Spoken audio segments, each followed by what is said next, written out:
Welcome back. Well, I think we can admit a lot of times when we get behind the wheel, we are usually in a bit of a hurry. Yes, and that's not good because, well, it seems like a burden to maybe slow down and move over for those work crews. And we see those flashing lights, the orange barrels.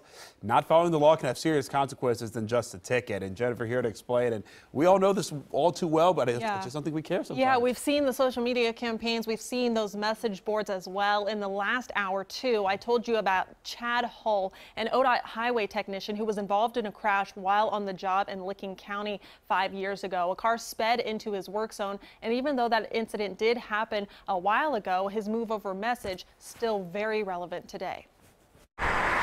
Standing on the side of the highway while cars and trucks pass by at 50, 60, 70 miles per hour.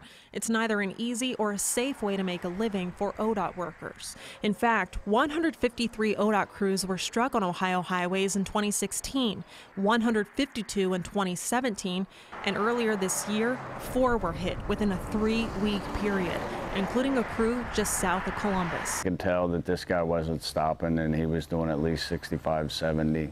Tom Dunkel and James Timmons were just minutes from clearing a work site along I-71 near US 62 back in August when a semi-truck barreled into the construction zone. That's when everything went south. Dunkel was sitting in the crash truck, the vehicle that took a direct hit from the semi. Yeah, it was a good 3-4 seconds, long seconds that I saw him coming up. And he blasted the horn to warn Timmons and 2 other workers walking along the highway. And then a loud bang, sounded like a bomb going off behind me. Timmons and Dunkel suffered minor injuries as a result, and now, like so many others with a similar story, are making it a point to send a message to drivers. Just slow down, move over, follow the signs.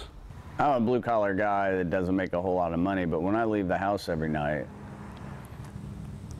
I make sure to go hug my wife and kids, because we never know if we're coming home. And the driver of that semi was cited by the Franklin County Sheriff's Office in that crash. But again, guys, really they just want to stress the fact that these are not just words. It's not just a slogan, but it's a way of life for them as well. Oh, absolutely. And that'll break your heart. Yeah. It's so preventable, too. An emotional plea from them, So preventable. Pay attention out there. Thank you very much, Jennifer.